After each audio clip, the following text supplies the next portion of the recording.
Hello YouTube once again, my name is Cards and Plastic, and today I'm going to bring another figure review, and going off of the Bandai theme of my last review, I'm going to be looking at the Kotobukiya Mega Man X4, I want to say, his Super Armor form, and we'll get to that. If I can just fix this here.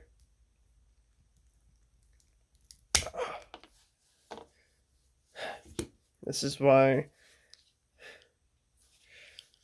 Just bear with me for a second.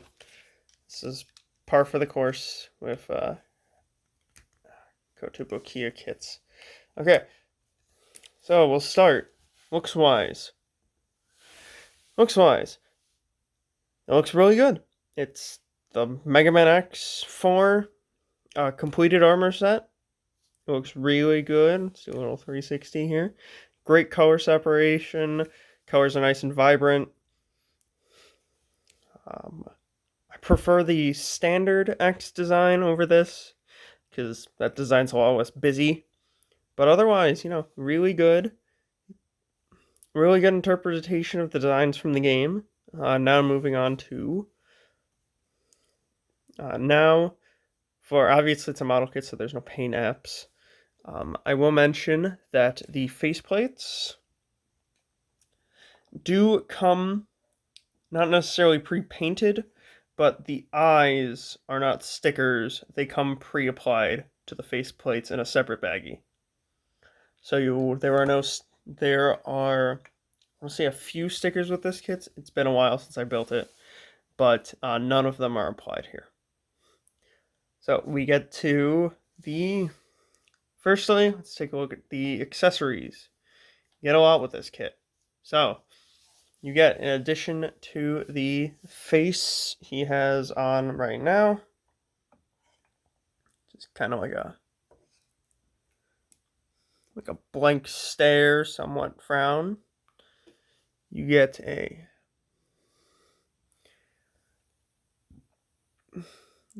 mad face. No, a mad snarling face, and you get a... Yep, if I could show the mouth. Yeah, a little smiling face, looking off to the side. A little smirking face. And to replace those, you just rip his head off. Face comes out really easily. Then just take it, pop it in, and done. Just simple as that. You just pop his head right back onto his overly long neck joint.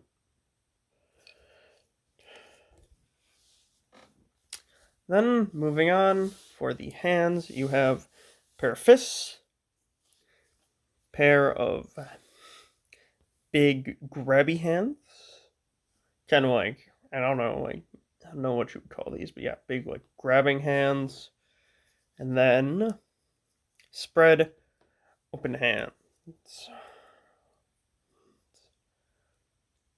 as well as, of course, an accessory that needs to come with any Mega Man kit, the Mega Buster. In this case, the X Buster, the super version of it that's used with this. And to attach that, you just come to any of his arms, rip off his lower arm, and then it slots right on. There you go. Oops, it wants to focus.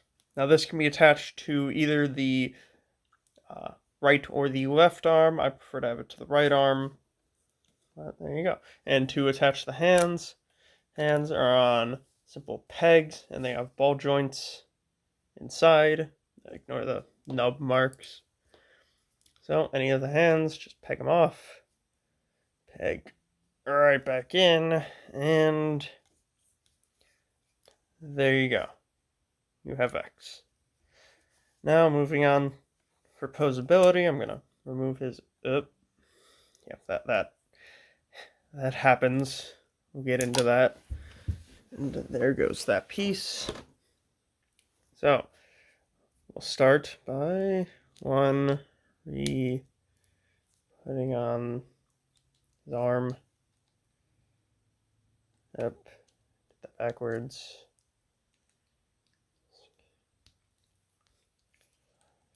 On, there we go. Okay, just put on the fifths.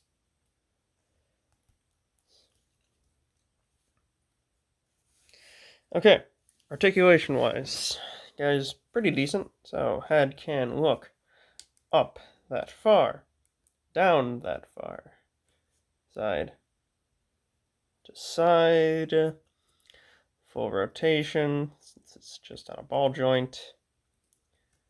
Full rotation that is kind of hindered by the shoulders. Neck kind of moves, but not really. Doesn't move that well, but you do get a decent range. As for the torso, you get a crunch forward, back, no movement in the, some slight movement in the lower torso, but not much. If my camera would like to stay in focus, thank you. Okay, as for the shoulders, it can go up that far, and the shoulder are on a ball joint, so it can go full rotation. You do have a swivel at the forearm, bend at the elbow, single bend, 90-degree bend at the elbow, which is really bad, and I forgot to cut it up there, ignore that. And then you have a ball joint at the hands, which not a lot of movement because of the like sleeve kind of thing he has going on. And then for the legs, we got, you can kick that far forward, not much, that far back, a little better, can go that far out, pretty good, any more and it'll come undone. Then his hips do have a rocking joint, like so. We move one, the other goes out. Knees are a double bend, so you get the full bend at the knee. And then the ankles are just as you saw on a standard ball joint hinge. So you get a decent amount of movement in the ankles.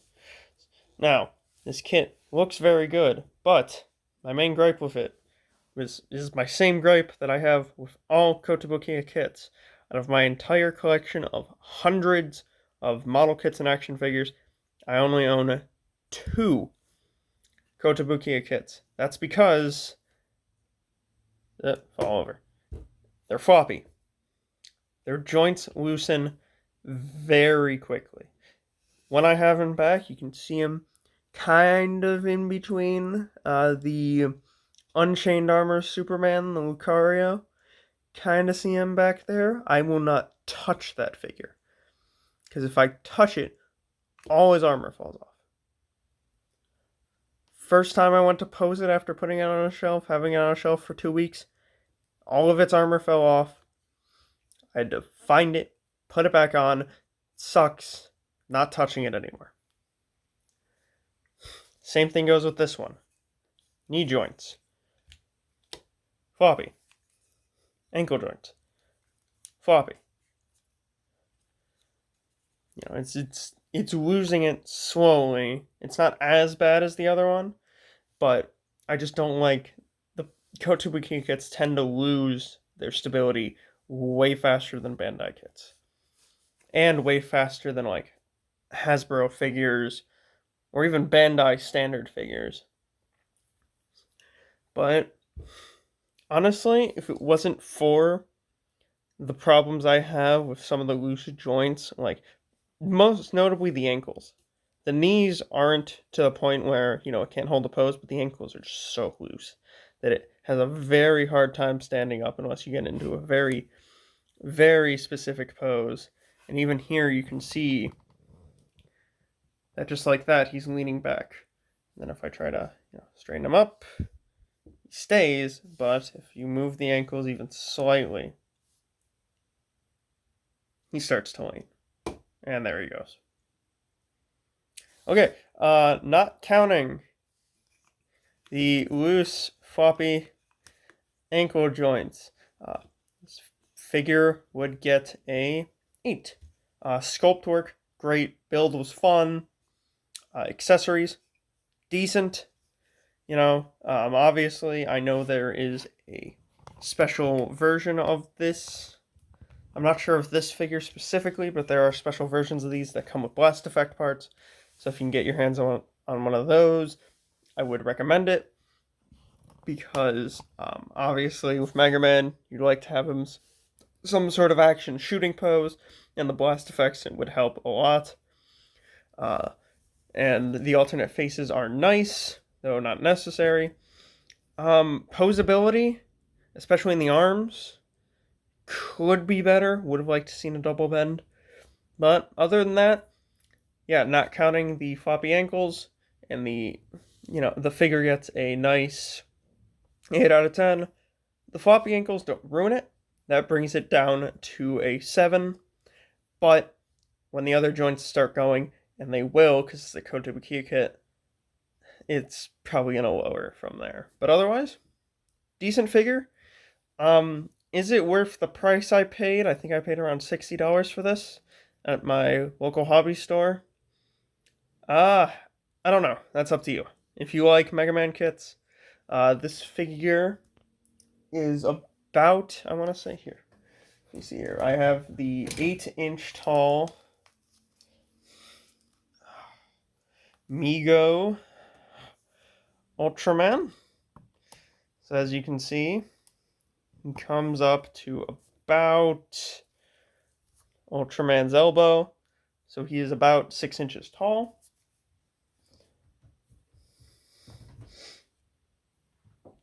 But yeah, if you're willing to pay $60 for something like this, it's about master grade height, so I will give it that. So it's about that price line.